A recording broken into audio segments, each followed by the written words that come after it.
Estos modelos de yeso, la representación de un caso clínico, han sido recortados con la oclusión habitual, es decir, con la intercuspidación, con la máxima intercuspidación, se han llevado a la máquina recortadora, teniendo presente que este corte, el disco recortador, sería este vidriecillo, este portaobjetos, está representando el disco, el disco recortador. Este plano oclusal entonces ha caído perpendicular a esta línea. Perpendicular es una línea que cae sobre otra, formando ángulos de 90 grados por todos los lados. Entonces este modelo, esto ha sido recortado de esta manera para hacer un análisis referencial comparativo y entender esta oclusión habitual.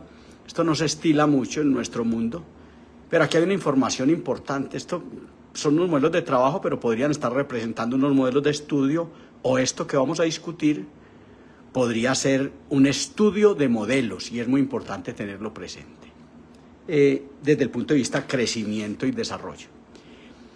Es importante atravesar este plano oclusal con una línea, determinar este plano oclusal, hacer esta línea en una continuidad perfecta por este lado, perpendicular al plano oclusal. Esta de pronto no me quedó tan perpendicular. Hacer una línea perpendicular atravesando el plano oclusal en continuidad y decir, hombre, este es el parámetro sagital o anteroposterior que me va a definir quién es esta mandíbula con respecto a este maxilar.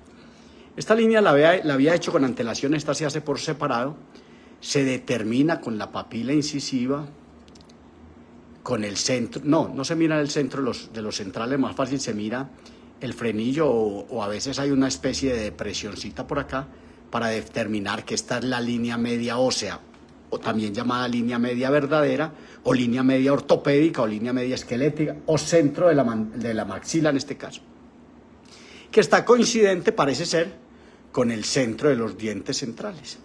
Igual, aquí hay una depresión, una ligera sínfisis, donde entra el lápiz con alguna facilidad, que está coincidente con la línea media dental, un poquito coincidente más o menos.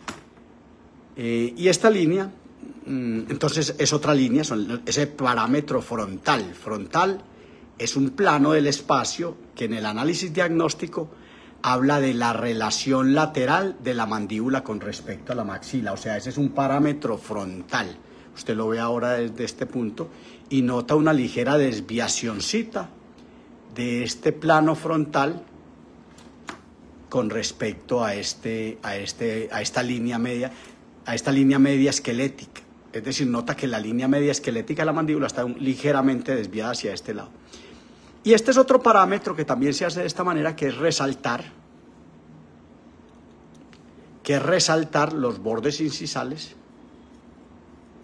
de los centrales o de uno de los dos centrales e intercuspidar los modelos en la oclusión habitual y usar eso que se acaba de marcar, esta línea, usarla a manera de regla para decir la correspondiente altura de esa línea que acabamos de marcar con estos dientes, con esta cara vestibular de los incisivos, es esta.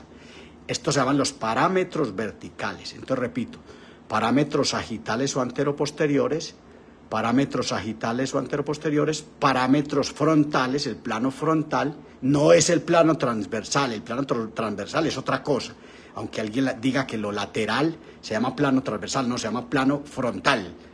Y esta otra línea, esta línea es el plano vertical, donde usted va a destraslapar, esto llama traslape, se llama un overbite, se llama un overbite, donde están traslapados, tapados. Traslape es tapamiento, lo que hacen las tejas una sobre otra, traslape. Entonces, este paciente tiene el 90%, si no es el 100%, de los incisivos tapados, traslapados. Y en ese tapamiento, la mandíbula está trancada. Este paciente ha sido llevado a cabo por el doctor Arles Restrepo, un ortodoncista en Colombia, en la ciudad de Armenia y aquí en Medellín, Y el doctor Arles Restrepo ha llevado este caso excepcionalmente, donde ha conseguido una expansión transversal. Todavía falta un poquito, tanto de la mandíbula como de la maxila. Y hoy vamos a discutir, se dice diseñar, realmente no es diseñar. Vamos a ensamblar un método terapéutico que ya debe estar diseñado para tratar este caso. Y entonces, conversando con el doctor, decidimos que el primer ítem que va a tener este aparato es un ítem de orden vertical, que se llama un PAMED propioceptivo, que es una platina de acero martensítico, que va a producir una excitación eléctrica de los incisivos inferiores y que ante la excitación de esta mandíbula que va a caer sobre este PAMED, esta excitación va a hacer que estos posteroinferiores crezcan, egresen, salgan y por consiguiente que la altura del cuerpo mandibular crezca en sentido vertical. La egresión o salida, comúnmente llamada extrusión, la egresión o salida o crecimiento alveolar vertical es lo que va a hacer que se aumente la dimensión vertical. Atentos con esto, que a veces creo que hay que explicarlo. Si estos posteroinferiores egresaran, salieran, crecieran, se pusieran a la altura del plano oclusal, se pusieran a esta altura, es posible que cuando estén a esta altura, repito, cuando estén a esta altura, cuando ganen esta altura, es muy posible que la mandíbula, es muy posible no, es de absoluta certeza, eso es geometría proyectiva, de absoluta certeza que cuando esos dientes egresen, salgan, crezcan, la mandíbula ya no podrá arrimarse a donde se está arrimando, es decir, la mandíbula se habrá desatrapado y estos incisivos estarán como por aquí así. Repito, observe esto. Si esos posteriores egresan, la mandíbula no puede arrimarse. Esto es el manejo del plano vertical para este caso, que el diagnóstico clínico se llama atrapamiento mandibular, la mandíbula atrapada. Ese es el diagnóstico de este paciente. Y lo digo porque algunos de nosotros a veces estamos todavía anclados en que clase 1, clase 2 o clase 3, que no es más que la resultante de un problema anteroposterior, es la resultante anteroposterior de un problema en otro plano del espacio. Este paciente lo que tiene es un atrapamiento mandibular porque esta mandíbula no ha ganado el crecimiento vertical del cuerpo mandibular. Crecimiento vertical. Es muy posible que alguien interprete el crecimiento vertical de la mandíbula como el crecimiento de la rama, pero ahora en este momento estamos hablando del crecimiento vertical, alveolar y basal.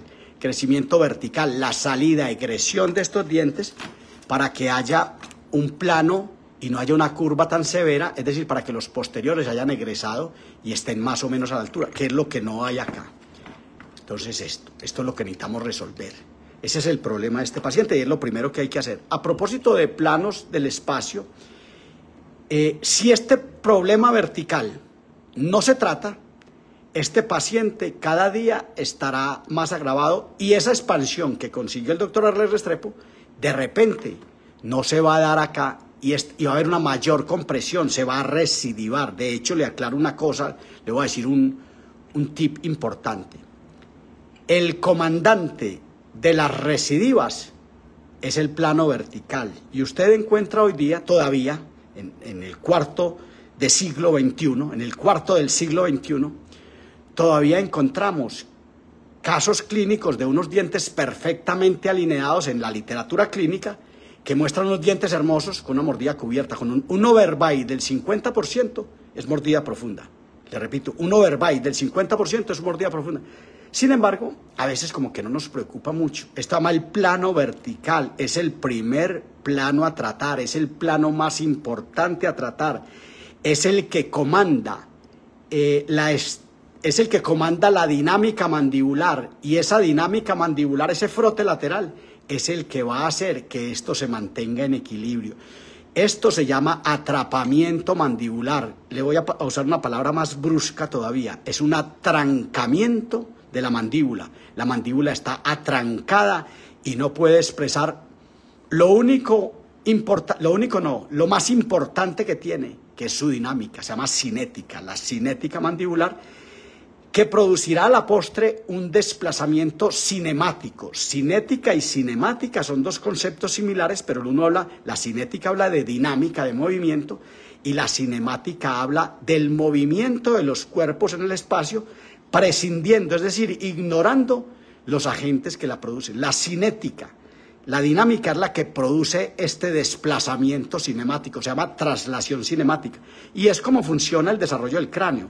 El desarrollo del cráneo funciona porque, estos días se lo voy a presentar, porque aquí hay un hueso que se llama el occipital, que es un centro de equilibrio de la cabeza que se para sobre la vértebra, o la primera vértebra cervical, el atlas, y ahí bascula en una competencia de liviandad de los senos neumáticos versus peso de los huesos maxilares, y ahí se mece el equilibrio. Entonces esto básicamente, todo esto está propulsado porque este hueso occipital, desde la región lamboidea, desde la región lamboidea, está desplazando, hace un desplazamiento cinemático de este occipital, y una porción que se llama la porción basilar, la apófisis basilar, que es donde está la sutura, donde está el clivus, donde está la sutura entre el occipital y el esfenoides, que es donde finalmente se va a dar el desarrollo del esqueleto facial. Pero no nos metamos por ahí, que nos enredamos un poquito. Entonces entendamos, aquí hay un atrapamiento mandibular y es el primer plano a tratar, a tal punto que si aquí, mediante una excitación eléctrica de un acero martensítico, de un PAMED propioceptivo, esto es un PAMED propioceptivo, PAMED es una sigla de PA, plano anterior, y MET es metálico, PAMED propioceptivo, y propioceptivo es porque está construido en un acero que es un acero martensítico, es un dispositivo para embeber en un plano anterior de acrílico. Entonces, saludos a Veracruz. Recuerden que estaré en Veracruz el día 14, 15 y 16 en el 8º Congreso Internacional de Alta Especialidad Odontológica, como ponente, hablando de la nivelación y simetrización del esqueleto facial.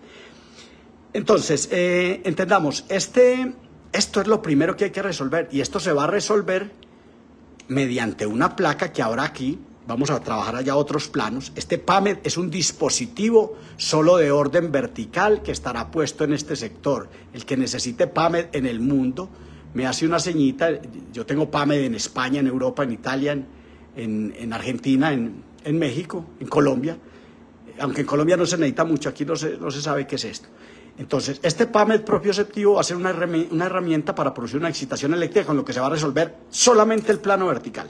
Pero atento con esto, aquí hay una estrechez transversal incipiente, leve en el sector anterior, todavía están los cánidos permanentes. Recordemos esto que me parece interesante: la erupción del canino superior, la mera erupción, no terapéuticamente, aporta 1.5 en el ensanchamiento de estos dos huesos maxilares en ensanchamiento. Es decir, la presencia, el estrujamiento, la salida hace un aporte alveolo basal, no alveolar, basal, hace un desarrollo basal, hace un aporte basal de 1.5 milímetros por cada lado, ¿cierto? Esto es importante que lo tengamos presente.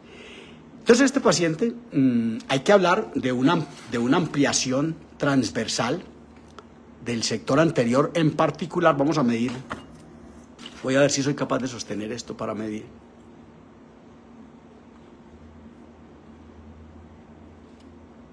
Y esta distancia intermolar tiene 20, 30, 34, 37, casi 40 milímetros. Yo creo que medí mal porque está exagerada. No, esa es la medida.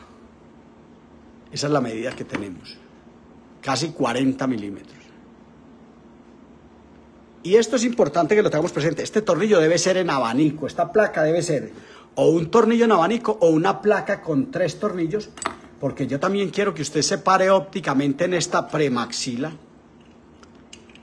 y vea una cosa que hay aquí camuflada, de la que hablábamos ayer o antier, donde si usted se para ópticamente en este plano oclusal y traza una perpendicular, una perpendicular a ese plano oclusal, una línea de 90 grados, es posible que usted detecte que este punto A está igual de este punto B, y por consiguiente es posible que aquí, ante la implantación de estos dientes, haya un paciente con una estrechez transversal excéntrica, es decir, mayor en el sector anterior, pero también con una implantación vertical de estos dientes, que podría cambiarse para dar un poquito de crecimiento alveolar en este sector, y entender que esta mandíbula hay que cuidarla y hay que desatraparla con algún cuidado, y que gracias a Dios está atrapada, porque es posible que por eso no se nos haya botado hacia adelante. Esto de pronto un poquito complejo. Pero básicamente es esto. El primer plano a tratar, ayer hacía unas fotografías donde mostraba este caso, si le interesa están puestas en mi Facebook, en mi muro Facebook, ahí las puede ver. Hay unas fotos cenitales es oclusales, tanto de la maxila como de la mandíbula. Hay unas fotos de perfil y hay unas fotos de frente con las que usted puede entrar a analizar esta prédica, este discurso mío. Entonces básicamente es eso. Aquí hay un plano a resolver, que es el plano vertical. Hay una amplitud que hay que hacer en el sector anterior. Debe hacerse un tornillo en abanico o debe hacerse una placa con 3 tornillos para producir desarrollo transversal y hacia adelante. Excéntrico es que tiene el centro por fuera de su centro. Y a esta mandíbula es factible que aquí nos está sobrando un espacio, un leeway, un espacio de recambio aquí, donde de pronto no vamos a tener dificultades. Aquí está sobrando un espacio, pero sería muy bueno pensar también en una ampliación transversal, es decir, poner una herramienta con un tornillito transversal para conseguir el tamaño de este canino y entender que aquí hay un espacio más o menos tolerable, más o menos acomodable para este canino, y seguramente aquí pasa lo mismo. Pienso que así como estamos diciendo que aquí hay una estrechez concéntrica aquí en este sector y que hay que hacer expansión excéntrica, esta concéntrica es posible que también esté presente acá, y por consiguiente un tornillito transversal en este sector anterior podría ir muy bien. Básicamente es eso. Le quiero finalizar ya este video diciéndole que esto es un problema de orden vertical, y también quiero no dejar pasar el tiempo para contarle el 20, 21 y 22 del próximo mes de marzo, camino hacia Veracruz, donde estaré el 14, 15 y 16, estaré haciendo un curso en el Hotel Mónaco de Ciudad México acerca de la expansión horizontal, precisamente de esto, de cómo resolver estos casos, cómo resolver este caso y cómo conseguir el desarrollo horizontal de ambas arcadas dentales o de una sola, porque podría ser que solo haya una necesidad de una placa. Pero aquí es posible que quepan 2 placas horizontales, donde básicamente se va a conseguir el tamaño en este paciente que puede tener 10 años, 11 años. Por su atención, muchas gracias.